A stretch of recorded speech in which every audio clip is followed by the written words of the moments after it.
going on, guys? My name is Tommy. Welcome back to the channel, and hey, happy Friday.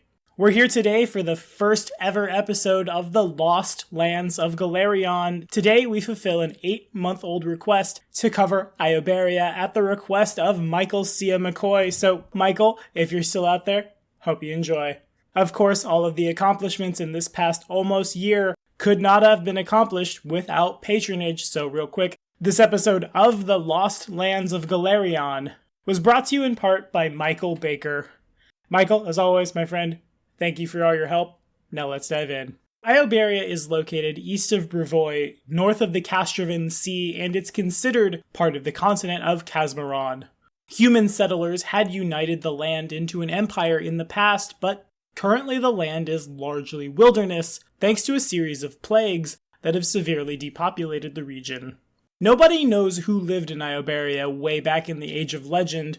The first recorded inhabitants of the area were the Cyclops of the Kingdom of Golarion, who left the ruins in Iobaria, and are mentioned in the ancient texts of Iblidos, and we'll get to Iblidos here in this series. The Golarion Cyclops were refugees from an even older realm of Golgan in Garund, and they left their kingdom looking for a new life. Although few facts are known about Golarion, it's thought that the planet-wide apocalypse of Earthfall ended the kingdom, and that's probably accurate. Around the 700s AR, elfin explorers from Avestan migrated east along the southern edges of the Crown of the World, traveling east from the Lake of Mists and Veils until they reached the Castrovan Sea.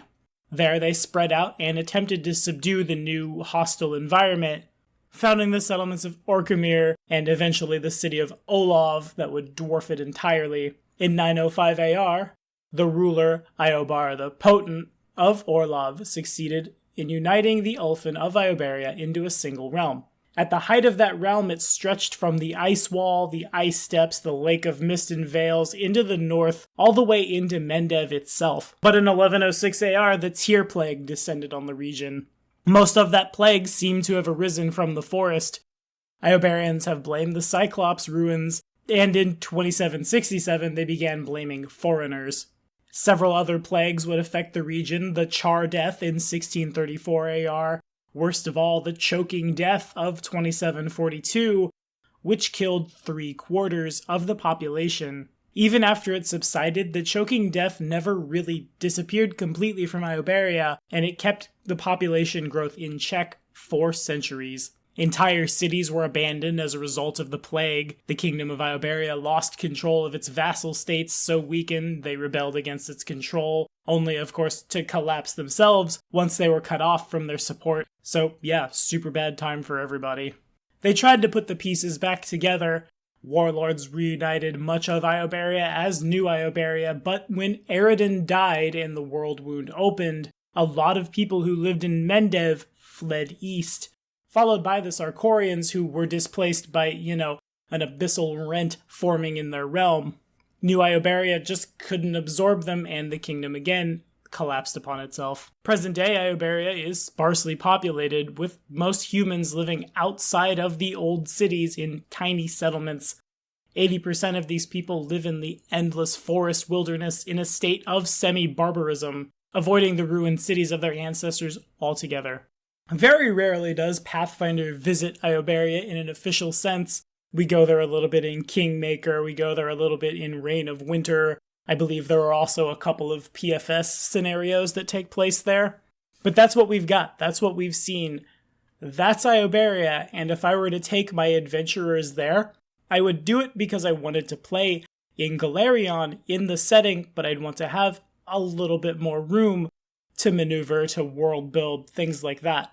Also, Iobaria is home to a lot of Centaurs. This is where they come from in the setting, to my understanding, so if you've got players who want to play Centaurs, or you want to use Centaur NPCs, this is the place to do it.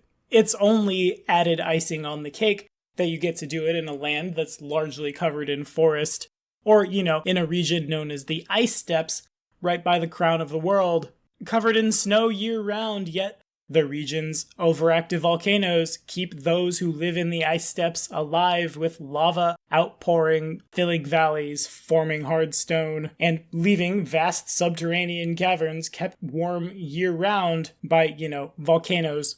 Also, before he crossed Baba Yaga, this was the home of the now demon lord Kastittekai. So, if you've got a player who likes to worship the misogynistic demon lord of frost giants, hey, he's already home. Of course, like all the places, I guess I can't say in the Inner Sea anymore, like all the places on Golarion, Iobaria does have a real-world equivalent. Iobaria has a pretty heavy influence from a lot of places. Civilizations of Cyclopses give you a little bit of classical Greece. You've got vast open steppes, make one think of Russia. Also, you've got a little bit of Eastern Europe here as well. I have had the pleasure of being in a party with an Iobarian before, Oktar Iceborne. We can't go so far as to say Mongolia because there's a definitive Mongolia in the Dragon Empires. However, this centaur right here, the way he's dressed, his armor, that makes me think a lot of Eastern Europe Uralic societies, specifically the Huns. And that was Attila the Hun back in the day, right? As the world is freezing over, he sweeps across Europe, bringing death and destruction and plague and all the other terrible bad things that kept people up at night with him. Not unlike what we see in Iobaria. But what do you guys think about this place? Have you ever adventured here, built a character from here, or anywhere else in the far expansive regions of Golarion that aren't covered in the Inner Sea? Because that's what this series is all about. All of the regions on Golarion that aren't the Inner Sea region that don't get the love that they should. We're here to bring it to them.